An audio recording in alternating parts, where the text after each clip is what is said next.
Bonsoir, bonsoir. Je suis très heureux de vous retrouver. Parler de l'actualité de la crypto-monnaie et du monde merveilleux de la blockchain. Alors, ce soir, nous allons parler d'un sujet assez intéressant. Alors, il s'agit de l'adoption de la crypto-monnaie au niveau mondial. Nous allons aussi parler du bull market. Alors, ce qui est en train de venir, alors risque d'arriver un peu plus tôt que prévu. Alors, c'est un signe, voilà, nous permet de le dire. Alors, nous allons faire une vidéo assez intéressante aujourd'hui parlant du Bitcoin, le roi de toutes les crypto-monnaies. Voilà. Donc, pour ceux qui viennent de nous prendre en marche, activez les cloches de notification. Abonnez-vous pour ne rien rater des prochaines vidéos. Voilà. Déjà, le marché, que nous dit le Bitcoin par rapport au marché. Actuellement, le Bitcoin est à 26 282 $. Voilà, il est en train de monter progressivement. Voilà, avec un market cap voilà, de 509,61 milliards de dollars et un volume au niveau aussi journalier de 14,29 milliards de dollars. Voilà, ça c'est l'information voilà, que nous donne le marché à temps réel. Voilà, donc vous devez comprendre là que voilà, un temps soit peu, le Bitcoin essaie de remonter rapidement, atteindre les 30 000 $ et progresser, pourquoi pas pour aller toucher les 100 000 $. Voilà, donc tout ça c'est possible. Donc nous allons partir rapidement regarder l'article qui nous intéresse ce soir et nous allons commenter. Voilà, l'article qui nous intéresse ce soir, il s'agit de l'Indonésie, voilà, qui commence à s'intéresser à la crypto-monnaie et ils ne le font pas en venant sur la pointe des pieds. Ils veulent prendre les grandes mesures pour pouvoir vraiment faire l'adoption de la crypto-monnaie dans cette zone, voilà.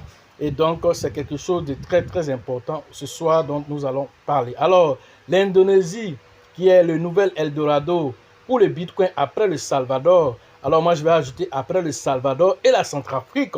Voilà que voilà un nouvel Eldorado, un nouveau pays veut s'offrir encore aux crypto-monnaies qui est voilà l'Indonésie. Voilà, nous allons en parler. Alors on nous dit que les pays qui sont favorables, petit à petit, les pays sont en train de venir dans la crypto-monnaie.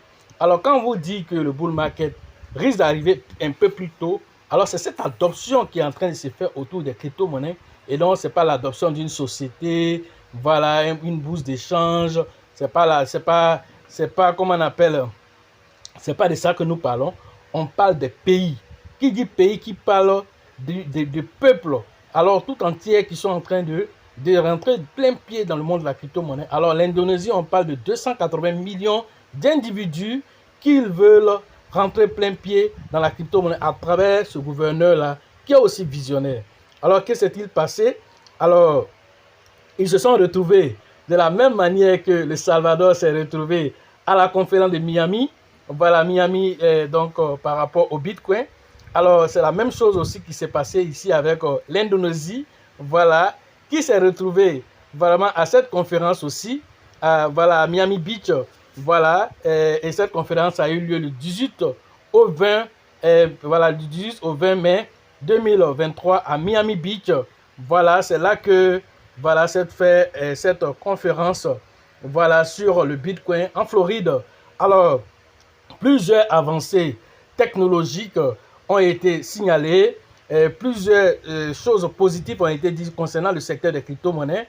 Alors, les discussions qui ont eu lieu, voilà, l'une des discussions entre Sam Now et le gouverneur indonésien, voilà, Camille rapporte notamment par Bitcoin Magazine. Alors, on dit que la campagne de minage de Bitcoin en Indonésie. Alors, Indonésie, comme je le dis tantôt, 280 millions d'habitants, devient un pays voilà, qui veut plein pied rentrer en contact avec la crypto-monnaie. Alors, comment ils vont procéder? Alors, si vous ne le savez pas d'abord, alors, le président Bukele, voilà, au niveau comment on appelle, du Salvador, alors quand il a été à Miami aussi, c'est depuis là-bas que lui, il a décidé que son pays va adopter le Bitcoin, alors parce qu'il a été conquis par toutes les informations qui lui ont été données. Alors ce gouverneur aussi de l'Indonésie se retrouve à cette conférence Et de là-bas déjà, il a commencé à planifier l'idée que voilà, ils vont utiliser voilà, tout ce qui est capacité au niveau de leur pays pour pouvoir créer de l'énergie et de l'énergie maintenant prend pour faire du minage. Et pour eux, par rapport à l'autre côté qu'on appelle le Salvador utilise l'énergie géothermique des volcans qui ne sont plus en activité. Les vapeurs qui est dégagée, on récupère ça, on crée de l'énergie et l'énergie, l'on prend pour faire le minage. Ici, eux, ils ont plus de 800 rivières. Écoutez bien, ici.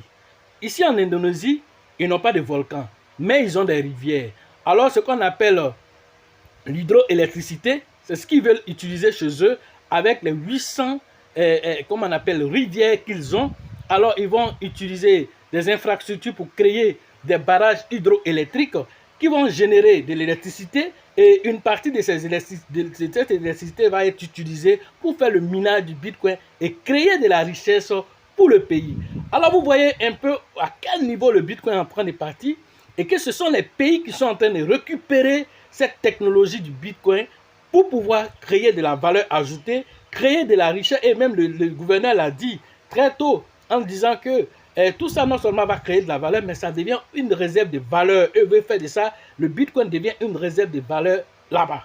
Alors, il nous explique ici, en effet, selon le gouverneur de la province indonésienne, Java Ouest, alors le minage du BTC ferait partie intégrante des études gouvernementales sur les différentes façons dont l'adoption de Bitcoin pourrait bénéficier à la population du pays. Vous voyez à quel niveau ils sont en train de partir.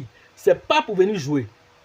Alors, on nous dit ici encore, l'Indonésie possède le deuxième potentiel géothermique au monde. Plus de 800 rivières, comme je viens de le dire, avec de l'énergie hydroélectrique. Comme Bitcoin peut permettre voilà, de transformer l'énergie en argent, Bitcoin pourrait aussi permettre un facteur de transformation voilà, pourrait être un facteur de transformation pour l'Indonésie. Venez en Indonésie, nous aurons à vous offrir de grandes réserves d'énergie renouvelable dédiées voilà, à l'activité de minage de Bitcoin. Alors ça c'est Radwad Kamil, gouverneur indonésien de la province voilà, Java Ouest, qui est en train de faire cette allégation pour dire que voilà, il invite toutes les infrastructures, comme on appelle toutes les startups qui sont dans l'hydroélectricité, de venir là-bas, s'installer. Alors ils vont faire du 50-50. Alors si toi tu as de l'argent, tu sais que tu peux créer un barrage avec ces 800 rivières qui existent, alors tu viens avec ta technologie, avec ton argent, tu vas venir maintenant t'installer là-bas. Alors le gouvernement aussi va récupérer une partie voilà, de ton minage que tu vas faire voilà, pour pouvoir se développer. Et ça, c'est un partenariat gagnant-gagnant. Voilà. On dit que c'est un véritable paradis crypto en Indonésie aujourd'hui. Alors, ça devient très intéressant parce que, voilà, ils se sont inspirés de ce qu'on appelle, comment on appelle, au Salvador, les fameux Volcano Bond, voilà, token Volcano, tout ça, ce sont des choses qui sont envisageables au niveau de l'Indonésie. Financer la construction de nouvelles infrastructures énergétiques, très enthousiaste sur le CEO et le CEO de Jeanne III a fait remarquer au gouverneur que l'Indonésie pourrait avoir voilà, son volcan vendre. Voilà, en tout cas, les dirigeants indonésiens semblent déjà bien conscients des incroyables opportunités qu'offre le Bitcoin et à sa population. Alors, ils envisagent déjà aussi la création d'une voilà, bourse d'échange, c'est-à-dire un exchange. Voilà, d'ailleurs, est en préparatif déjà, ils envisagent déjà la création d'un exchange indonésien, voilà, qui est basé pratiquement sur le trading, voilà, des crypto-monnaies, et d'ailleurs aussi sont en train d'étudier sur cette question déjà. Nous sommes en train de préparer la mise en place d'une bourse d'échange pour Bitcoin en Indonésie. La nouvelle génération achète des Bitcoins comme réserve de valeur. Nous espérons que l'Indonésie sera un paradis pour Bitcoin à l'avenir. Ça, c'est toujours le gouverneur Camille qui donne, voilà ici, le gouverneur Camille à cette conférence. Il est calé ici et donc il a compris qu'il ne faut pas jouer avec le Bitcoin. Il ne faut pas que tu vas jouer avec le Bitcoin. C'est de ça qu'on est en train de parler. Alors, ce sont les nations qui sont en train de se positionner par rapport à la crypto-monnaie. Alors, pourquoi nous disons que le bull market risque d'arriver un peu plus tôt. Il risque d'arriver un peu plus tôt parce que, quand vous voyez toute cette adoption, ce sont des nations qui sont en train d'envoyer toute la population pour adopter une nouvelle technologie qui n'a que seulement que 13 ans. Nous venons de fêter le 13e anniversaire, voilà, du Bitcoin avec, comment on appelle, la dernière vidéo que nous avons fait sur le Bitcoin dernièrement par rapport à Pizza Day. Alors, tout ça pour vous dire que cette adoption, on ne savait pas au départ, quelqu'un a choisi 10 000 bitcoins pour payer, voilà, pour donner ça comme ça pour 2 pizzas, parce qu'il ne savait pas. Est-ce que vous pensez que ce dernier-là aujourd'hui, il peut faire, ça dit que les gens, même, il y a des gens qui ont fait des recherches pour aller le retrouver pour dire, mais tu as donné 10 000 bitcoins en son temps pour 2 pizzas, pour avoir 2 pizzas. Qu'est-ce que tu penses aujourd'hui quand tu vois le Bitcoin arriver au sommet où il est aujourd'hui? Et lui, il ne veut pas faire de commentaires. Pourquoi il ne veut pas faire de commentaires? Il ne veut pas faire de commentaires parce que c'est une bêtise qu'il a fait. Alors, il va conseiller, voilà, même à ses petits-enfants, il va conseiller de ne plus faire ce genre de bêtises. Alors, voilà un gouverneur qui anticipe sur le temps, qui essaie de copier, voilà, comment on appelle, les idées, voilà, du Salvador, pour pouvoir implémenter la même technologie, mais en s'inspirant de eux, le patrimoine de leur pays, qui sont les rivières, 800 rivières. Vous imaginez combien d'infrastructures voilà, pourront être développées sur ces rivières? Alors, combien d'argent tout ça va générer comme énergie et transformer cette énergie en argent grâce au Bitcoin? Alors, voilà le pari qu'ils se sont lancés à atteindre. Alors, avec un exchange aussi qui sera, voilà, à la faveur de tout ceci. Alors, c'est très intéressant. Alors, vous voyez que c'est tout ça qui fait que le Bitcoin pourrait atteindre les 1 million de dollars et vous n'allez pas voir venir.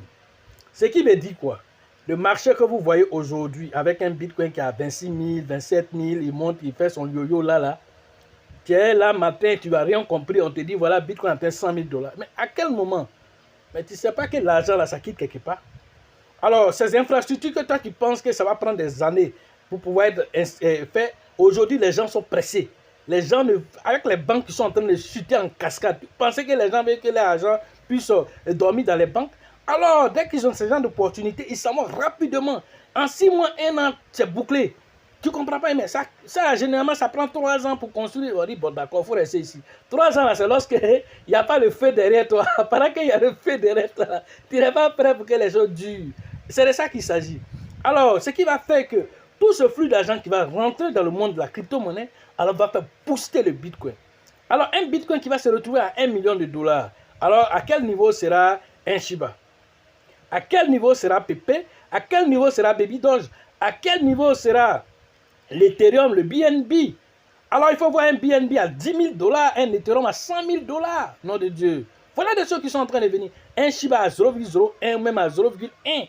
Un Floki qui peut se retrouver même à 1 dollar. C'est des choses qui sont à envisager. Pourquoi? Parce que l'adoption va venir de façon sauvage. Et ça ne va pas te prévenir que c'est matin. C'est vrai que tu ne vas rien comprendre. Comme la manière les téléphonies mobiles sont venues et puis se sont imposées un coup. Parce que voilà, quelqu'un a été inspiré au Kenya. Voilà, et puis du coup, voilà, ça a pris. Et toute l'Afrique aujourd'hui, comme les mobile money par-ci, par-là. Mais au départ, les gens étaient réfractaires. Même les paiements en ligne, c'est-à-dire les structures comme Jumia, tous ces paiements en ligne, là, les gens étaient réfractaires au début. Mais aujourd'hui, c'est devenu monnaie courante, les Alibaba, tout ça. Là. Tout ça, les gens, c'est devenu monnaie courante aujourd'hui. Alors, souvent, la technologie fait peur aux gens. Mais par la suite, là, quand l'adoption se fait, là, ça va à une vitesse incroyable. Vous voyez, les smartphones aujourd'hui sont venus démocratiser la communication. Avant, quand on disait aux gens, tu aurais pu, tu peux m'appeler, on va se voir en 2003, là-bas, on disait ça, quand on regardait le film Minority Report de Keanu Reeves. Alors, avec les nouveaux smartphones qui étaient là en ce moment, dans le film, non, ça c'est l'amusement. Mais après quelques années seulement, voilà, nous sommes en train d'utiliser les smartphones, même ces smartphones-là que j'utilise aujourd'hui pour en train de faire cette vidéo. Alors, tout ça pour vous dire que la technologie va à une vitesse. Une fois que les gens ont compris le principe, alors ils vont aller plus vite que vraiment, ils vont même aller plus vite que les ombres. Voilà de quoi il s'agit. Alors, cette technologie du Bitcoin aujourd'hui, avec l'impact voilà, au niveau mondial, à travers tous ces pays comme l'Indonésie, comme la Centrafrique, comme comment on appelle le Zimbabwe, comme comment on appelle comment on appelle aujourd'hui l'Indonésie, sans oublier comment on appelle le Salvador, sans oublier même l'Iran même qui est en train de préparer sa crypto-monnaie. Alors vous voyez que c'est pas du jeu, ce qui est en train de venir, c'est pas du jeu et ça va pas venir taper à ta porte, monsieur. C'est quand les choses vont commencer, mais on va pas venir te dire. C'est un matin, tu as te réveillé, tu as constaté ce qui se passe et ça va se constater à travers son effet. Et son effet, c'est quoi? À travers le prix. Alors quand tu vas voir un Bitcoin à un sommet, tu ne vas pas comprendre qu'est-ce qui s'est passé. C'est ce que MicroStrategy et Michael Saylor le dit. Que tu ne comprends pas, on te dit Bitcoin est ceci, et puis un matin tu te réveilles, on dit Bitcoin a atteint un sommet historique. Tu te dis, mais qu'est-ce qui s'est passé? Quand tu t'es enfouillé, on dit non, un fonds de souveraineté d'un pays a mis tel nombre de milliards dans le Bitcoin, ça fait bondir le Bitcoin. Et dit c'est ça l'imprévisibilité du Bitcoin. Alors c'est ce qui fait que c'est ce qui fait toute la beauté du Bitcoin. Alors que on se réveille chaque jour de surprise en surprise.